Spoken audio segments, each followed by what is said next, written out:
That's me in Dubai, just living the life, my friend, living the life in Dubai. So I'm there a lot. I'm there often, and that's actually my place I stay. It's right opposite the mosque. So beautiful. Do you actually, if you don't mind me, do you know the words what are being said when you hear the adhan, since you hear it so often there?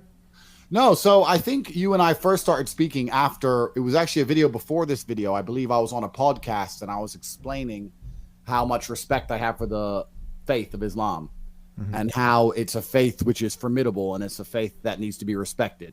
If somebody says, look, the Muslims are angry at you, then it matters. But if someone says the Christians are angry at you, nobody cares anymore, right?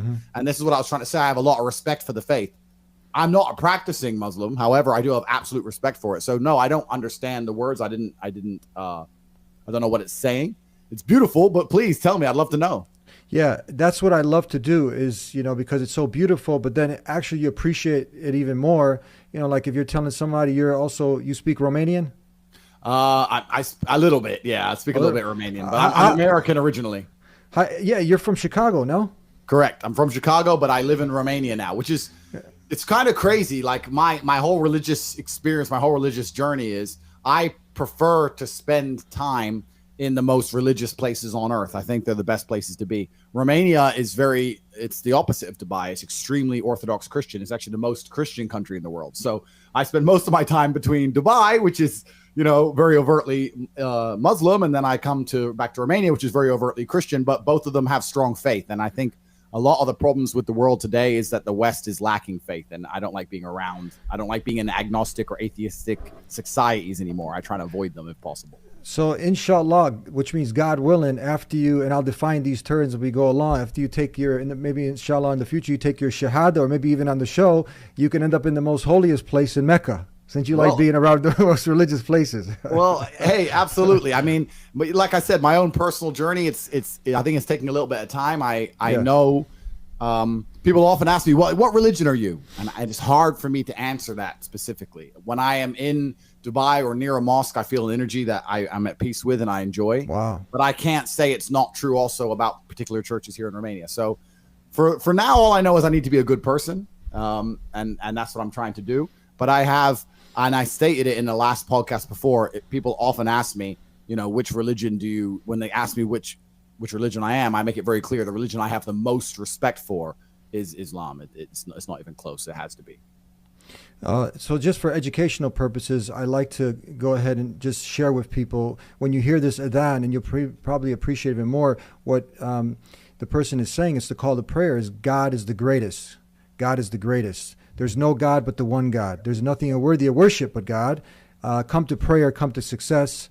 And there's nothing worthy of worship except God, and Muhammad is the final messenger. This is basically, in a nutshell, what the meaning is behind it. So that seems pretty reasonable. Yeah, I mean, yeah. And that would automatically include Jesus and all the preceding messengers that came, because when you take this testimony, the shahada, right away, it doesn't exclude Jesus. And this is, I don't know if you've already learned by now, that it's a pillar. It's actually, the belief in Jesus is something that every Muslim has to love and revere Jesus as a mighty messenger. Otherwise, you exit Islam. Yeah, it's actually amazing how, in many ways, like you're saying, Jesus is one part of it, but in many ways, obviously there's key differences, but in many ways, there's a lot of similarities. And it's kind of funny to me, whereas Christianity in the modern world has become such a laughingstock. And it has been, because people don't practice it in any kind of strict way anymore, really. And people say, oh, Islam's so strict. And I say, look, a lot of the rules of Islam are also in the Bible. You're a Christian who's never read it. Like, you've never read your own Bible. You don't know what your own rules are. So it's amazing how similar a lot of the tenets of the two religions are. It's just Islam and Muslims are the last people who take it seriously and practice it in a way it should be practiced and respect it. And that's why I think I first kind of went viral in the Islamic world when I said, look, I have so much respect for Muslims as a whole and the way they view their faith and how seriously they take it. I don't understand why you have these girls who call themselves Christians and they're drinking on Saturday night, meeting boys, doing whatever, and then going to church on the next day. That doesn't feel real to me. Does that make sense? Mm-hmm. Yeah, absolutely. I want to get into that video now.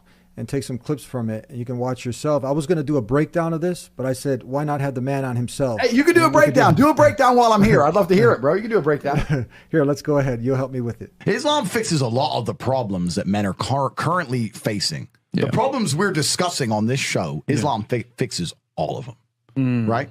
That's the first thing about Islam. And I'm not a Muslim, right? If I had to choose a religion, I would, because I live in an Orthodox Christian country, I go to the Orthodox Christian church. I donate $20,000 a month to the church in the country I live in. The church in Romania is very powerful, and I like having church friends. So I give them a lot of money, right? So I would guess I'm an Orthodox Christian. But if I had to bet on one religion as if I were betting on the stock market for the future, you have to bet on Islam. That's deep. What do you think? What do you think of my analysis? I love it. I mean, this is, you actually... did you have a lot of Muslims contacting you after this? I mean, they were sharing. I was getting this video from my team, on WhatsApp, all over the place. I was getting crazy messages all over Instagram, lots and lots of messages, and I think a lot of people were very surprised by what I said. But it's very true. I mean, what I say is the Islamic faith, and I've said it already on this podcast, it's taken seriously. It's respected by its tenets, and it's very much like, let me give an analogy. If you don't respect your own house, if you walk into somebody's house and it's a mess, you're not going to worry about making a mess or about cleaning up after yourself or leaving a cup on the coffee table, right? But if you walk into someone's house and it's pristine, then you're going to be very, very concerned about making a mess. And Muslims have so much respect for themselves that people automatically respect their religion as a whole, whereas Christians don't. And this is the thing. We talk about things having longevity. We talk about things lasting into the future, especially religions as a whole. If you become tolerant of everything to the point where like Christianity is now, where they say, oh, we're tolerant. Well, if you're so tolerant, you ignore your own book, then what are you? Do you know where I'm coming from? Absolutely. And that's why I have so much so much respect for the Islamic faith. And that's why it's the one I would bet on. And when I say bet on, I mean, I know Muslims will be here in 100 years.